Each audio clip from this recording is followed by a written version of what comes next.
టీడీపీకి మళ్లీ వలస నేతలతో తలనొప్పులు మొదలు కాబోతున్నాయా? గతంలో వైసీపీ నుంచి వచ్చిన వారితో పాత తరం నేతలు ఏ విధంగా అయితే ఇబ్బంది పడుతున్నారు, ఇప్పుడు కాంగ్రెస్ పార్టీ నుంచి వచ్చే నేతలతో అదే విధమైన ఇబ్బందులు ఎదుర్కోబోతున్నారా? వివిధ జిల్లాల్లో తాజాగా జరుగుతున్న పరిణామాలు చూస్తుంటే ఇవే అనుమానాలు వ్యక్తమవుతున్నాయి. అధికారంలోకి వచ్చాక వైసీపీ నుంచి భారీ స్థాయిలో నేతలను పార్టీలో చేర్చుకుని టీడీపీ చాలా ఇబ్బందులు పడింది. పాత నేతలు కొత్తవారికి మధ్య సమన్వయం కుదిర్చి పరిస్థితి సెటరేట్ చేయడానికి పార్టీ అధినాయకత్వానికి తలకు మించిన భారమైంది. ఆ క్రమంలో ఆయా నియోజకవర్గాల్లో ఉత్తర దక్షిణ ధృవాలుగా ఉన్న నేతలను ఒక్కతాటి మీదకు తెచ్చే ప్రయత్నాలు నెమ్మదిగా గాడిన పడుతున్నాయి. అయితే ఎన్నికలు దగ్గర పడుతున్న తరుణంలో మళ్లీ ఇదే తరహా తలనొప్పులను టీడీపీ హైకమాండ్ మెడకు చుట్టుకోబోతున్నట్లు కనిపిస్తోంది. ముఖ్యంగా విజయనగరం జిల్లాలో పరిస్థితి గతంలో ఉన్నంత స్మూత్గా లేదనే చర్చ పార్టీ వర్గాల్లో జోరుగా సాగుతోంది. ఈ జిల్లాలో బీసీలు, ఎస్టీలు ఎక్కువగా ఉంటారు. బీసీలు టీడీపీకి అండగా ఉంటూ వచ్చారు.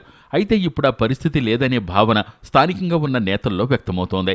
జిల్లాలో మొదట్నుంచి టీడీపీకి అంటిపెట్టుకుని ఉన్న బీసీలు, ఎస్టీల కంటే పక్క పార్టీ నుంచి వచ్చిన వారికే ఎక్కువ ప్రాధాన్యత ఇస్తున్నారనే అసంతృప్తి ఇటీవల కాలంలో ఎక్కువైందంటున్నారు.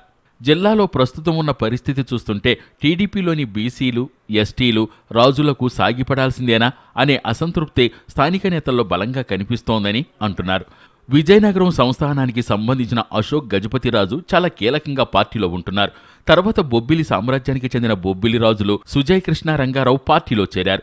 వచ్చి రావడంతోనే ఆయనకు మంత్రి పదవిని కట్టబెట్టారు. అలాగే మేరంగి రాజులుగా పేరొందిన శత్రుచర్ల విజయరామరాజు కూడా పార్టీలో చేరి ఎమ్మెల్సీ వంటి పదవులను పొందారు. అయినా అధిష్టానం చెబుతోంది కాబట్టి సరే అనుకున్నారు స్థానిక నేతలు. కానీ ఇప్పుడు తాజాగా విజయనగరం జిల్లాలో జరుగుతున్న మరో ఎపిసోడ్తో మాత్రం టీడీపీకి చెందిన ఎస్టీ, బీసీ నేతలు తీవ్ర కలవరానికి గురవుతూ అసంతృప్తితో రగిలిపోతున్నట్లు కనిపిస్తున్నారు. కాంగ్రెస్ పార్టీ దిగ్గజం కేంద్ర మాజీ మంత్రి కిషోర్ చంద్రదేవ్ సొంత పార్టీకి గుడ్ బై చెప్పి టీడీపీలో చేరేందుకు సిద్ధమవుతున్నారు. ఇప్పుడు ఇదే విజయనగరం జిల్లాలోని బీసీ, ఎస్టీలను తీవ్ర ఇబ్బందులకు గురిచేసే పరిస్థితి. కిషోర్ చంద్రదేవ్ పార్టీలో చేరడం అంటూ జరిగితే అరకు పార్లమెంటు సీటు ఖచ్చితంగా ఎగరేసుకుపోతారు. దీంతో ఆ సీటు మీద ఎన్నో ఆశలు పెట్టుకున్న వారికి నిరాశే. ఈ తరహా ఘటనలు ఒక్కొక్కటిగా జరుగుతూ ఉండడంతో బీసీలు, ఎస్టీలకు చెందిన స్థానిక నేతలు తీవ్ర అసహనానికి గురవుతున్నట్లు కనిపిస్తోంది. ఇప్పుడున్న పరిస్థితుల్లో పదవులు, టిక్కెట్లు అన్నీ కొత్తగా వచ్చిన వారికి అది రాజులకే కట్టబెట్టేలా వ్యవహారాలు నడుస్తుండడంతో తమవి బానిస బతుకులేనా అనే స్థాయిలో బీసీ, ఎస్టీ నేతలు వాట్సాప్ మెసేజ్లు చేసుకుంటున్నారట. కొత్తగా పార్టీలోకి వచ్చిన రాజుల వల్ల బీసీలకు, ఎస్టీలకు చెందిన పాతతరం నేతలకు అవకాశాలు రాకుండా పోతున్నాయనేది ఆ మెసేజ్ల సారాంశంగా ఉంది. బొబ్బిలి రాజులు పార్టీలో చేరడం వల్ల అప్పటి వరకు ఆ నియోజకవర్గంలో ఉన్న కొప్పుల, వెలమ బీసీ వర్గానికి చెందిన తెంటు లక్ష్మణనాయుడుకు అవకాశం లేకుండా పోయింది. ఇక కురుపాం నియోజకవర్గం విషయానికి వచ్చేసరికి జనార్దన్ ఠాట్రాజు సాంకేతికంగా ఎస్టీనే అయినప్పటికీ దొరలుగానే ఎస్టీలు ట్రీట్ చేస్తారు. ఈ క్రమంలో నికార్సైన ఎస్టీలకు అవకాశం రాకుండా పోతోందని అంటున్నారు.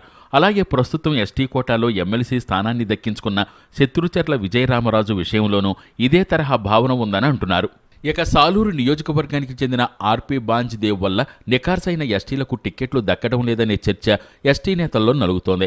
మరోవైపు పార్టీలో కొత్తగా చేరాలని సిద్ధమవుతున్న కిషోర్ చంద్రదేవ్ వల్ల అరకు ఎంపీ స్థానాన్ని ఆశిస్తున్న ఎస్టీ సామాజిక వర్గానికి చెందిన నేతలు పెదవి విరుస్తున్నారు. ప్రస్తుతం పార్టీలో జరుగుతున్న పరిణామాలు ఎస్టీలకు తప్పుడు సంకేతాలు పంపుతున్నాయన్న ఆందోళన పార్టీ శ్రేణుల్లో వ్యక్తమవుతోంది. మరోవైపు కర్నూలు జిల్లాలో కూడా ఇదే తరహా పరిణామాలు చోటు చేసుకుంటున్నాయి. కోట్ల చేరిక విషయంలో కర్నూలు జిల్లాలో భిన్నాభిప్రాయాలు వ్యక్తమవుతున్నాయి. కోట్ల ఫ్యామిలీతో కర్నూలు జిల్లాలో పార్టీ బలోపేతం కావడం ఖచ్చితంగా జరుగుతుందని, కానీ ఇదే సమయంలో బీసీ సామాజిక వర్గానికి చెందిన డిప్యూటీ సీఎం కేఈ కృష్ణమూర్తిని సమాధానపరచాల్సి ఉందంటున్నారు. సున్నితమైన ఈ అంశంలో ఏమాత్రం తేడా జరిగినా అసలుకే మోసం వస్తుందని హెచ్చరిస్తున్నాయి సదరు పార్టీ వర్గాలు. మొత్తంగా చూస్తే ఎన్నికలు దగ్గర పడుతున్న తరుణంలో టీడీపీ అధిష్టానం మరింత జాగ్రత్తలు తీసుకుంటూ వ్యవహరించాల్సిన అవసరం ఉందంటున్నాయి పార్టీ వర్గాలు.